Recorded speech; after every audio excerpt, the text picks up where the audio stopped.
வணக்கம். பரபரப்பு மீடியா செய்திகளுக்காக நான் நிரோஷன். நேற்று சனிக்கிழமை ஈரானின் முக்கிய நகரங்களில், முக்கியமாக தலைநகர் டெஹ்ரானில் இஸ்ரேலுக்குள் தாக்குதல் நடத்தப்படுவதை கொண்டாடும் விதத்தில் ஆயிரக்கணக்கான மக்கள் கூடி வீதிகளில் ஆரவாரம் செய்தனர். ஹெஸ்பொல்லாவின் பொதுச் செயலாளர் ஹசன் நஸ்ரல்லா, ஈரானில் கொல்லப்பட்ட ஹமாஸ் தலைவர் இஸ்மாயில் ஹனியே ஆகியோருடன் அமெரிக்காவால் கொல்லப்பட்ட அல்குட்ஸ் படையணியின் முன்னாள் தளபதி ஹசீம் சுலைமானி ஆகியோரின் பெரிய அளவிலான கட்டவுட்கள் நகரின் முக்கிய சாலைகளில் வைக்கப்பட்டுள்ளன. தவிர ஹெஸ்பொல்லா, ஹவுதி இயக்கத்தினரின் இராணுவ அணிவகுப்புகளை காட்டும் போஸ்டர்கள் ஈரானிய தலைநகர் டெஹ்ரானில் புதிதாக ஒட்டப்பட்டுள்ளன. இந்த திடீர் கொண்டாட்டங்களை பார்க்கும்போது ஒரு விஷயம் தெளிவாக புரிகிறது. இந்த கொண்டாட்டங்கள் ஈரானிய அரசு அல்லது அரசுசார் அமைப்புகளால் ஏற்பாடு செய்யப்பட்டுள்ளன. இஸ்ரேல் மீதான தாக்குதல்களில் அதன் ஆதரவு இயக்கங்களின் பங்களிப்பு மையமாக வைத்து ஈரானிய அரசு ஊடகங்கள் கடந்த வாரத்தில் பலர் வானவ சாகச கட்டுரைகள் மற்றும் காணொளிகள் தினமும் வெளியாகி கொண்டிருந்தன. அது நேற்று சனிக்கிழமை கொண்டாட்டங்களுக்காக வீதிகளில் மக்களை ஒன்று திரட்டுவதற்காக செய்யப்பட்ட பிரச்சாரங்களாக இருக்கலாம். இந்த இராணுவ சாகச கட்டுரைகள் மற்றும் காணொளிகள் முதன்மையான ஈரானின் IRNA அரசு ஊடகத்திலும் அரசு தொலைக்காட்சியிலும் வாரம் முழுவதும் வெளியாகின.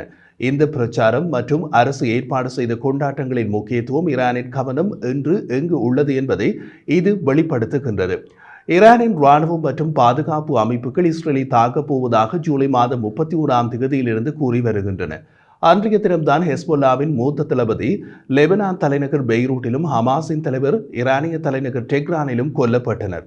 இஸ்ரேலை தாக்கப் போகும் ஈரானிய சபதங்கள் செய்யப்பட தொடங்கியதிலிருந்து முழுமையாக ஒரு மாதம் கடந்து சென்று விட்டது. ஆனால் தாக்குதல்கள் எதுவும் நடக்கவில்லை, அவை ஒத்திவைக்கப்பட்டுள்ளன என்று அறிவிக்கப்பட்டுள்ளது. சபதம் செய்து ஒரு மாதம் ஓடிவிட்ட நிலையில் ஈரானிய மக்கள் மனங்களில் எங்கே தாக்குதல்கள் என்ற கேள்வி எழலாம் என்ற எச்சரிக்கை உணர்வுடன் ஆகஸ்ட் மாதத்தின் இறுதி நாளில் இஸ்ரேலுக்குள் தாக்குதல் நடத்தப்படுவதை கொண்டாடும் விதத்தில் இந்த கொண்டாட்டங்கள் ஏற்பாடு செய்யப்பட்டிருக்கலாம். ஈரான், ஹெஸ்பொல்லா மற்றும் பிற ஆதரவு இயக்கங்கள் இஸ்ரேலுக்குள் நடத்தும் தாக்குதல் மீது கவனம் செலுத்துவதன் காரணம் அதுதான் ஈரானிய பதிலடி என்ற திசை திருப்பலை செய்வதற்காக கூட இருக்கலாம்.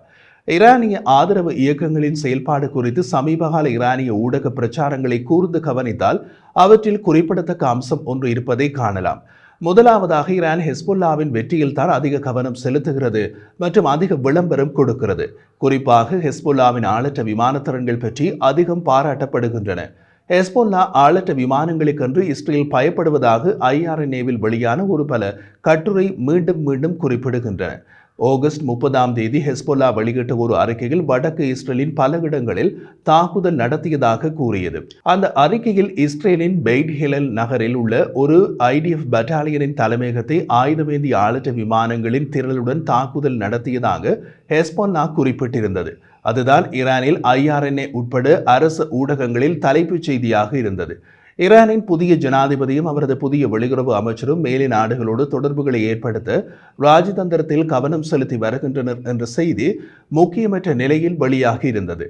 ஹெஸ்பொல்லா கடந்த காலங்களில் பல தடவைகள் இஸ்ரேலின் பெய்ட் ஹிலல் நகரில் உள்ள IDF பட்டாலியன் தலைமையகத்தில் தாக்குதல் நடத்தியதாக கூறியிருந்தது.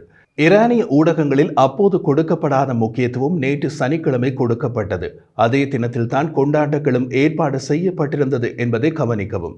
ஈரானிய அரசு ஊடகத்தின் மற்றொரு கட்டுரையில் ஹெஸ்பொல்லா ஒரு IDF உளவு தளத்திற்கு ஒரு மரண அடியை கொடுத்துள்ளதாக கூறப்பட்டிருந்தது.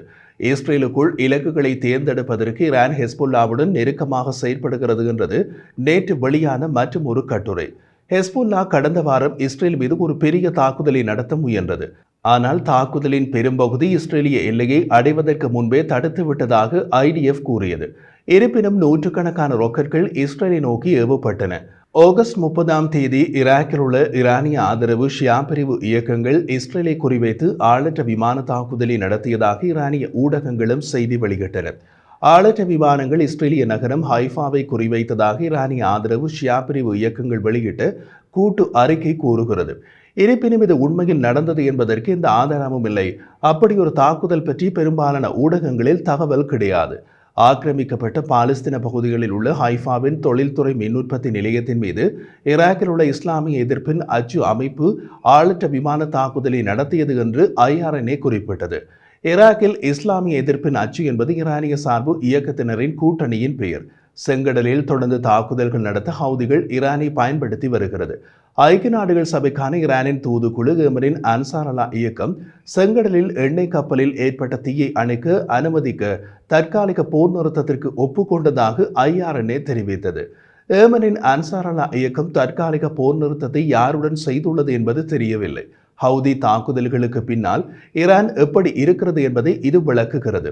மேலும் ஈரான் விரும்பினால் அவற்றை நிறுத்திக் கொள்ளவும் முடியும் என்று கோடு காட்டுகிறது. அன்சார் அல்லா இயக்கம் என்பது ஈரான் பயன்படுத்தும் ஹவுதிகளின் பெயர். ஈரான் மேற்கு கரையிலும் கவனம் செலுத்துகிறது. IDF சில நாட்களாக மேற்கு கரையில் உள்ள பாலஸ்தீனிய இயக்கங்களின் மீது பலமுனை தாக்குதலை தொடர்கிறது. மேற்கு கரையில் அதிகரித்து வரும் தாக்குதல்களின் பின்னணியிலும் ஈரான் இருப்பதாக இஸ்ரேல் குற்றம் சாட்டியுள்ளது. ஈரானிய ஊடகங்கள் அங்குள்ள இராணுவ நடவடிக்கையில் தீவிர கவனம் செலுத்துகின்றன. மேற்கு கரையில் நடந்த மோதலில் ஒரு பாலஸ்தீனிய குழு ஒரு இஸ்ரேலிய ஆளற்ற விமானத்தை வீழ்த்தியதாக ஈரானிய அரசு ஊடகம் நேற்று கூறியது. ஒரு ஆளற்ற விமானத்தை வீழ்த்துவது என்பது இப்போதெல்லாம் சர்வசாதாரணமாக நடப்பது. அதற்கு முக்கியத்துவம் கொடுக்கப்பட்டுள்ளது. ஈரானிய வெளியுறவு அமைச்சின் செய்தி தொடர்பாளர் நாசர் கனானி மேற்கு கரையில் IDF-இன் செயல்பாடுகளை கண்டித்துள்ளார். ஈரான் இஸ்ரேலை நேரடியாக தாக்கப் போவதாக எச்சரிக்கை வெளியிடுவதை இன்னமும் நிறுத்தவில்லை. ஈரானின் ஆயுத படைகளின் தலைமை தளபதி மேஜர் ஜெனரல் மொஹாமட் பகேரி டெஹ்ரானில் ஹமாஸ் தலைவர் இஸ்மாயில் ஹனியை இஸ்ரேலிய ஆட்சி படுகொலை செய்ததற்கு ஈரான் கணக்கிடப்பட்ட பதிலடியை நிச்சயம் வழங்கும் என்று கூறினார். இஸ்ரேல் மீதான அழுத்தம் தொடரும் என்றும் இது இஸ்ரேலை தனிமைப்படுத்தும் என்றும் ஈரான் நம்புகிறது.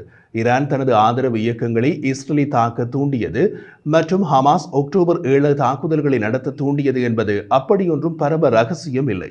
இப்போது ஈரான் மேற்கு நாடுகளுடனான உறவுகளை ஏற்படுத்த இஸ்ரேலை தனிமைப்படுத்த விரும்புகிறது என்ற மற்றும் ஒரு கோணமும் இப்போது கூறப்படுகிறது.